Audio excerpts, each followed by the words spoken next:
नमस्कार, मनी गुरु की इस खास पेशकश में आप सभी का स्वागत है। मैं हूं स्वाति रायना। घर का सपना कब होगा अपना? आप में से कई लोग अपने घर का सपना देख रहे होंगे और उसके लिए अच्छी खासी पूंजी भी जुटा ली होगी, या फिर अपने फाइनेंशियल गोल्स में एक घर को आपने शामिल किया होगा। अब सबसे बड़ा सवाल यही है, क्या अभी सही वक्त है घर खरीदने का? रियल एस्टेट सेक्टर के हाल इस वक्त कैसे हैं? पिछले अगर 1992 से अब तक का अगर हाल देखें, रियल एस्टेट का रिपोर्ट कार्ड क्या कहता है और रियल एस्टेट के सामने चुनौतियां क्या है, क्या संकेत मिल रहे हैं रियल एस्टेट सेक्टर से, और प्रॉपर्टी खरीदनी है तो आपके लिए किन बातों को ध्यान में रखना जरूरी है, इसी पर आज है हमारी चर्चा।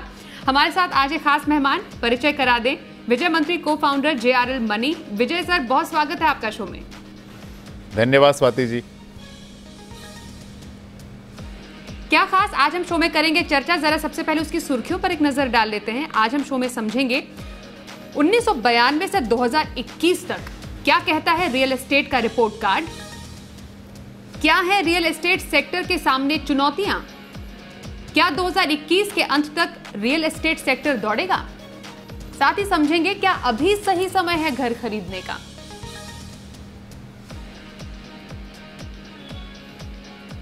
तो विजय जी, यही समझना चाहते हैं, रियल एस्टेट, प्रॉपर्टी, अपने घर का सपना, ये एक रोटी कपड़ा मकान जो एक आम आदमी की चाहत होती है, उसमें घर का सपना एक बहुत बड़ा फाइनेंशियल गोल भी होता है और एक बहुत बड़ी इच्छा भी होती है।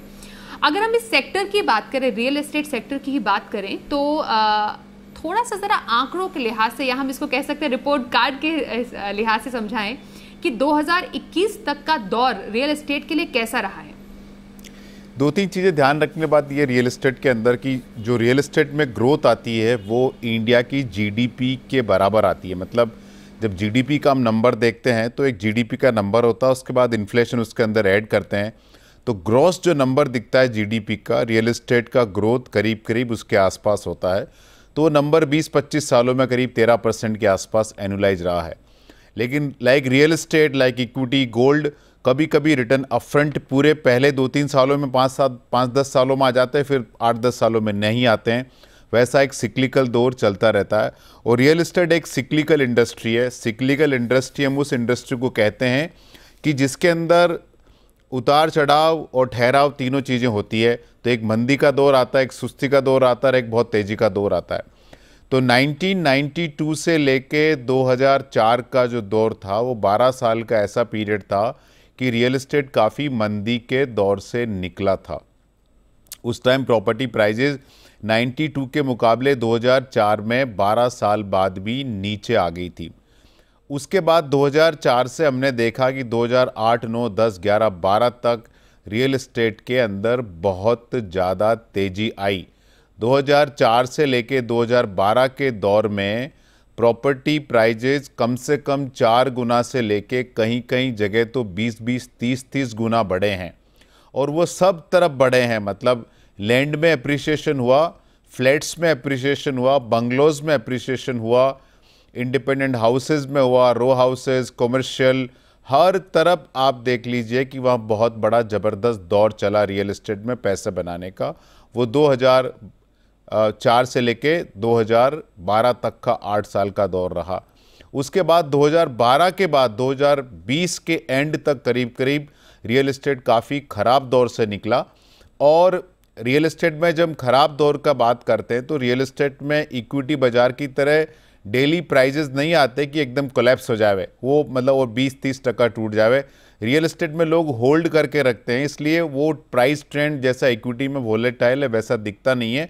लेकिन वहाँ टाइम करेक्शन होता है कि मतलब प्रॉपर्टी का प्राइस वहीं का वहीं रहा और गिरा नहीं, और लेकिन वहीं का वहीं रहा 8-10 साल, तो एक्चुअली वो 40-50% टूटा हुआ माना जाता है। तो वो हमने देखा कि 2020 के अंदर जब कोविड पीरियड था तब ऐसा लगा कि प्रॉपर्टी मार्केट और कोलैप्स होएगा, लेकिन प्रॉपर्टी मार्केट थोड़ा करेक्ट हुआ like any other asset category. और जो लोग वेट कर रहे थे कि 2020 के बाद कोविड के टाइम के समय हमको बहुत बड़ी अपॉर्चुनिटी मिलेगी प्रॉपर्टी बहुत सस्ते दामों पे ख़रीदने की, वो हो नहीं पाया। और मुझे लगता है कि अभी property market almost bottom out हो गया है। इसके क्या कारण हैं हम इसके ऊपर चर्चा करेंगे, लेकिन जैसे मैंने कहा लंबे समय में जीडीपी को ट्रैक करता है। कभी कभी रिटर्न बहुत ज़्यादा अपफ्रंट आ जाते हैं, कभी कभी रियर एंडेड रिटर्न होते हैं। अभी मार्केट इस सिचुएशन के अंदर है कि बॉटम आउट हो गया। इसका मतलब है आने वाला पीरियड प्रॉपर्टी मार्केट के लिए 3 साल, 5 साल, 10 साल मेरे हिसाब से ठीक रहना चाहिए। तो एक पॉजिटिव दौर की तरफ रियल एस्टेट जाते हुए ऐसा उसके आसार नजर आ रहे हैं। उसके कुछ पॉसिबल कारणों पर भी नजर डालेंगे, लेकिन उससे पहले आपने कहा कि ये जो अलग अलग दौर रहे हैं, ख़ास तौर से अब 2012 के बाद 2021 में अब हम हैं, 9 साल का जो ये एक समय रहा है, इसमें रियल एस्टेट में एक सुस्ती नज़र आई है, सुस्ती का दौर। कुछ बड़ी चुनौतियों की विजय जी बात करते हैं कि रियल एस्टेट के सामने इस दौरान कौन सी चुनौतियां सामने पेश आई, जिससे कि जो थोड़ी पटरी थी उस पर से थोड़ी रफ्तार सुस्त हुई रियल एस्टेट सेक्टर की। 3-4 कारण है। एक तो ये था कि मतलब 2004 से 2012 के अंदर काफ़ी एक्सेस रिटर्न आ चुके थे, तो सिक्लिकली बहुत टॉप हो गया था रियल एस्टेट 2012 के आसपास। और मैं पर्सनली काफ़ी नेगेटिव था रियल एस्टेट पे 2012 से लेके 2019-20 तक के पीरियड पे। दूसरा कारण था कि इन बिटवीन जीएसटी इम्प्लीमेंट हुआ, फिर नोटबंदी आ गई, फिर रेरा आ गया, और 2012 के हमने देखा कि 2005-6 से लेके 2010-11-12 के पीरियड के अंदर इंडिविजुअल बैलेंस शीट पे real estate exposure, stretch real estate exposure बहुत ज़्यादा था। बिल्डर्स लोग एक प्रॉपर्टी बुक करके वहाँ से पैसा लेके दूसरा लैंड बैंक खरीद रहे थे, तो हर लेवल पे इंडिविजुअल बैलेंस शीट पे एक्सेस हुआ, कॉर्पोरेट बैलेंस शीट पे एसएमई लेवल पे एक्सेस कमिट किया गया, बिल्डर लोगों ने भी कमिट किया क्योंकि रिटर्न बहुत जल्द अच्छा बन रहा था। तो हर आदमी को बिल्डर बनने की जल्दी थी, हर आदमी को लगता है कि अपने पास 2 घर, 3 घर, 4 घर होना चाहिए, क्योंकि मुझे तो 20% ही देना है और बाद में ईएमआई देता रहूँगा और इन बिटवीन प्राइस अप्रिशिएट होगा तो मेरे 20% के ऊपर डबल पैसा हो जाएगा 2 साल 3 साल के पीरियड में। और ये कुछ दौर चलता भी रहा। तो एक तो एक्सेस कमिट हुआ, उसके बाद क्या हो गया कि जीएसटी आ गया, नोटबंदी आ गया, रेरा आ गया। इन तीनों की वजह से रियल एस्टेट मेरे हिसाब से अभी काफ़ी क्लीन हो गया है।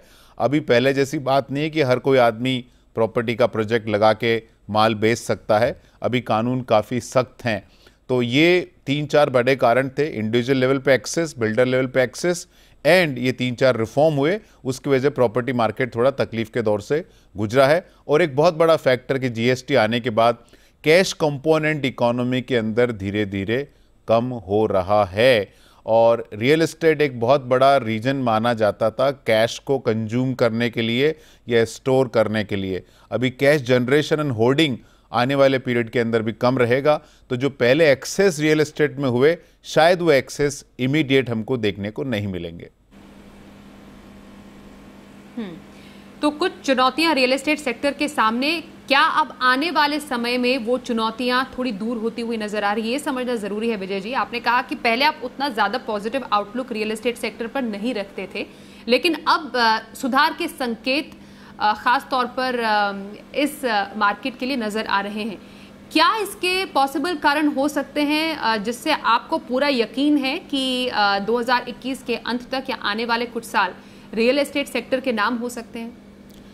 3-4 बड़ा रीज़न है। एक तो कोई भी एसेट कैटेगरी के अंदर जब मूवमेंट चालू होता है तो सबसे पहले वॉल्यूम बढ़ता है, प्राइस बाद में बढ़ता है।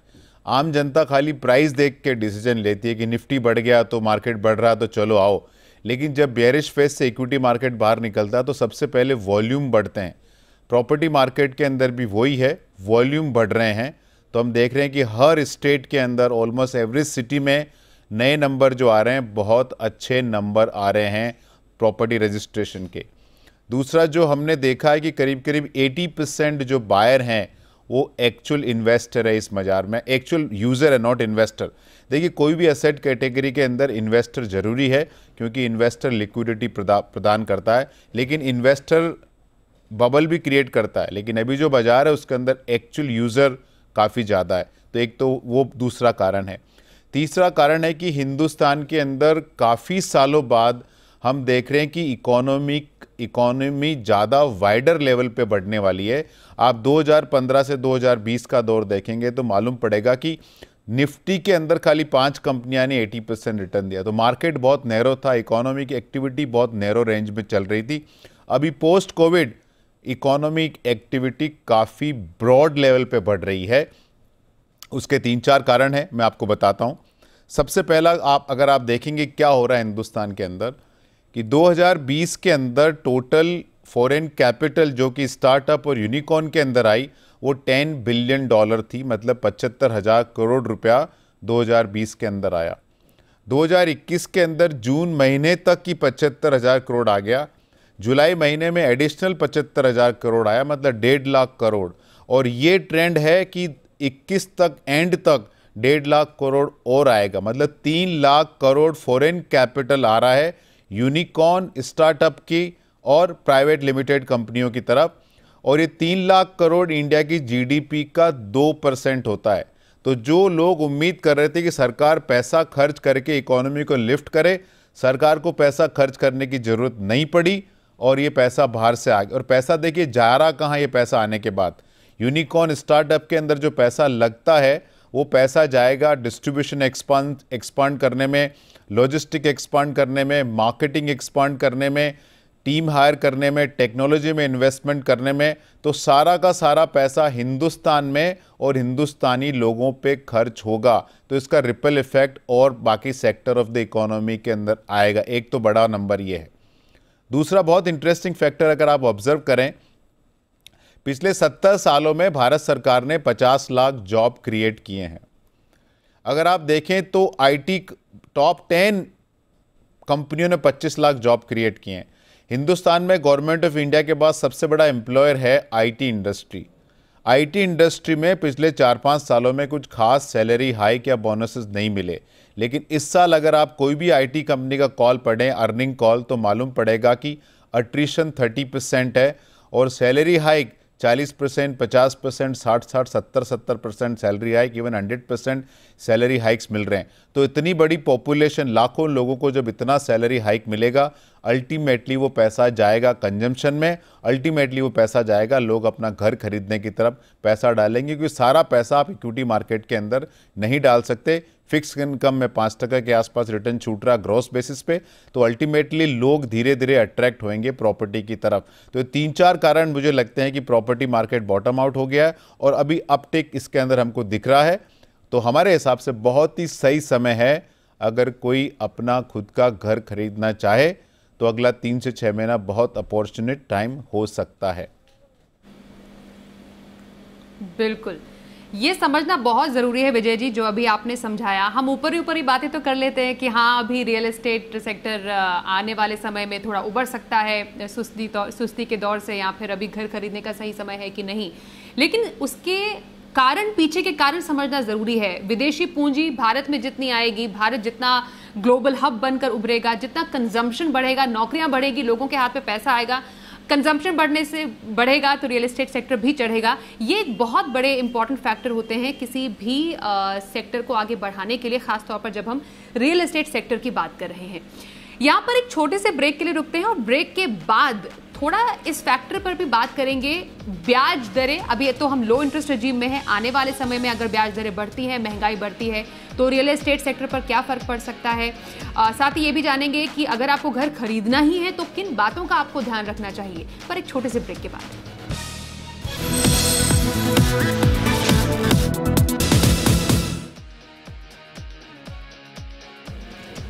तो घर का सपना कब होगा अपना, बात कर रहे हैं रियल एस्टेट सेक्टर की, और क्या अभी सही वक्त है घर खरीदने का। विजय बंत्री जेआर मनी से हमारे साथ है, उनसे कर रहे हैं इस पर एक बहुत ही गहन चर्चा।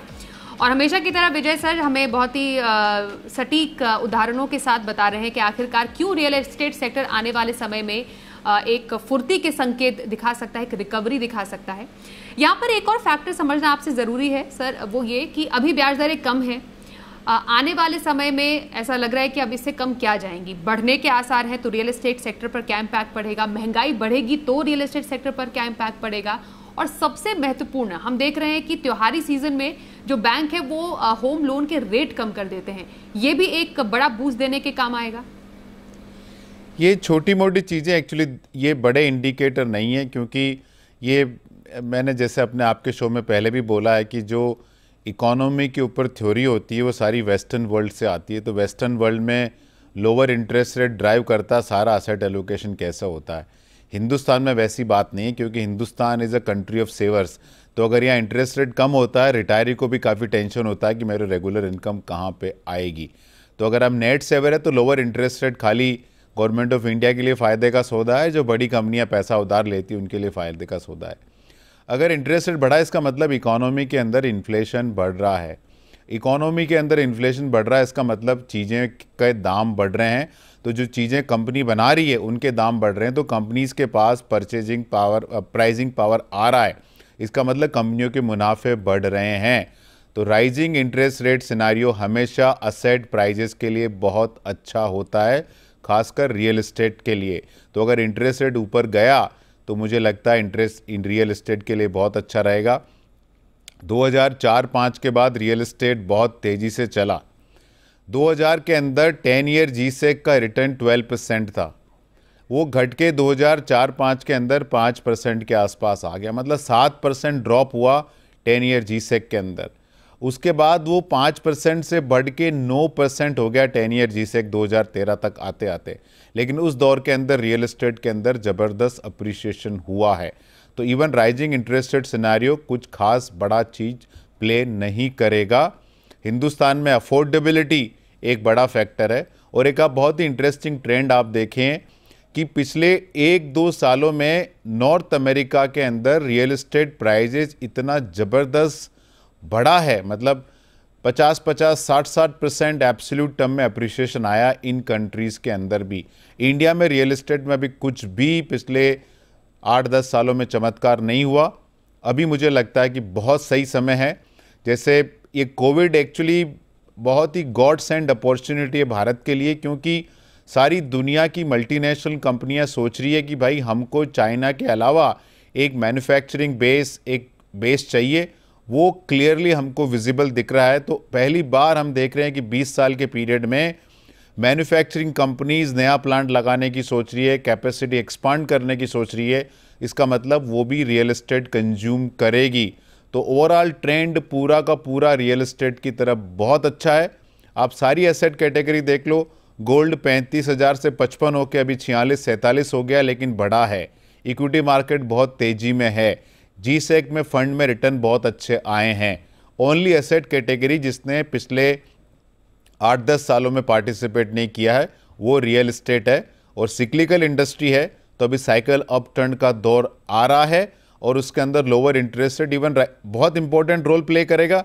लेकिन ये मुझे इतना बड़ा फैक्टर इंडिया के अंदर इंटरेस्ट रेट का नहीं लगता है, या अफोर्डेबिलिटी का ज़्यादा बड़ा मैटर है। बिल्कुल सर, एक और बात यहाँ पर समझनी ज़रूरी है कि घर खरीदते समय आप अपनी पूरी पूंजी लगा देते हैं, बड़े से बड़े लोन भी लेते हैं, फाइनेंशियल प्लानिंग करते हैं बाकायदा, लेकिन एक गलती भारी पड़ सकती है। किन गलतियों से सीख लेनी चाहिए, खासतौर पर जब किसी को घर खरीदना हो? क्योंकि बड़े बड़े बिल्डर हैं, उनके कई हमें मालूम है प्रोजेक्ट अटक भी जाते हैं और उसके बाद पैसे भी अटक जाते हैं और सालों तक लोग इंतज़ार करते हैं। एक तो ये समझना सबसे पहले ज़रूरी है, बहुत ज़रूरी है। हिंदी में कहावत है कि सस्ता रोए बार बार, महंगा रोए एक बार। तो आपकी लाइफ का one of the biggest decision है घर लेना। तो आप बहुत क्लियर रहें, बड़े की तरफ नहीं जाएं, अच्छे की तरफ जाएं। काफ़ी हमने देखे बड़े बिल्डर भी कितनी बड़ी लेवल की चीटिंग कर चुके हैं। तो आपको जानना बहुत ज़रूरी है कि बिल्डर का ट्रैक रिकॉर्ड कैसा हो। जैसे मार्केट, इक्विटी मार्केट बढ़ रहा है, इसका मतलब ये नहीं कि आप अच्छी कंपनियां छोड़ के ख़राब कंपनियों में पैसा डाल दें। ख़राब कंपनियों में पैसा डालने के बाद हो सकता है आपका पैसा बन भी जावे, लेकिन अल्टीमेटली उसका एंड रिजल्ट ख़राब ही होता है।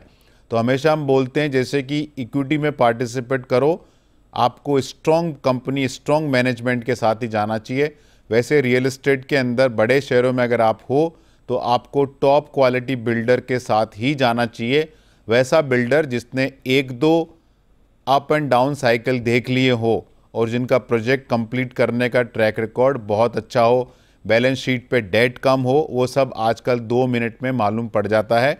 तो इस चीज़ का बहुत बहुत ध्यान रखें कि क्वालिटी हमेशा एक प्रीमियम पे आती है। अच्छे बिल्डर का प्रॉपर्टी हमेशा 10 से 20% प्रीमियम पे रहता है, लेकिन उसमें जाने में ज़्यादा आपका इंटरेस्ट है, क्योंकि अगर डाउनटर्न रहा तो तो रियल एस्टेट में सबसे बड़ा चैलेंज है लिक्विडिटी का, लेकिन अच्छे डेवलपर के प्रोजेक्ट खराब मार्केट कंडीशन के अंदर भी बिक जाते हैं, तो आपको लिक्विडिटी का इतना बड़ा चैलेंज नहीं होता है। बिल्कुल सर, एक तुलना जो आमतौर पर निवेशक करते हैं वो होती है इक्विटी वर्सेस रियल एस्टेट। अगर मानिए किसी को अपना पैसा लगाना है, वो इक्विटी में डाले या फिर रियल एस्टेट में डाले, आपका इस पर, आपकी राय क्या इस पर होगी? जैसे मैंने आंकड़े बताए कि मैन्युफैक्चरिंग बहुत ज़बरदस्त इंडिया में ग्रोथ होने वाली है, वाइडर पार्टिसिपेशन है, तो इक्विटी बाज़ार में भी हमको बड़ा चैलेंज नहीं दिखता है। लेकिन अगर आपको इक्विटी से पैसा निकालना है तो खाली एक ही कारण हो सकता है कि आप अपना घर खरीदें। उसके अलावा इक्विटी से पैसा निकालने का कोई लॉजिक नहीं है, क्योंकि लोग इक्विटी से पैसा निकालते हैं इसलिए कि मार्केट बढ़ गया, लेकिन अभी तो जर्नी चालू हुई है। आपको बहुत बड़ा मार्केट बढ़ता हुआ दिखेगा। आप हर 10-20 साल के आंकड़े देख लीजिए, इक्विटी मार्केट ने इतना ज़बरदस्त रिटर्न दिया है। तो अगर एक्चुअल घर खरीदना है तो पैसा निकालिए, वरना टाइमिंग के हिसाब से पैसा मत निकालिए। दूसरा, हमको लगता है कि इंडिया में commercial sector, commercial real estate, residential real estate से भी ज़्यादा अच्छा परफॉर्म करेगा आने वाले पीरियड में, तो वहाँ भी ध्यान रखिए। लेकिन again, top quality building, top quality developer के अलावा आपको कहीं भी हाथ नहीं लगाना है। एक और सवाल बिल्कुल शो के अंत में पूछूंगी, क्योंकि कई लोगों के मन में सवाल उठता है। एक तो अपना घर होता है और दूसरा इन्वेस्टमेंट पर्पस के लिए लेते हैं या फिर रेंटल इनकम के लिए लेते हैं, क्या वो भी इसी दायरे में आता है? रेंटल इनकम रेसिडेंशियल में तो आपको 2% 3% ही छूटता है, और दूसरा उसका जो संभालने का झमेला बहुत बड़ा है। कंटिन्यूस बेसिस पे रेंट पे लगता नहीं है, 1 साल 2 साल 3 साल, फिर बीच में 3 महीना 6 महीना ब्रोकरेज वगैरह सब होते हैं।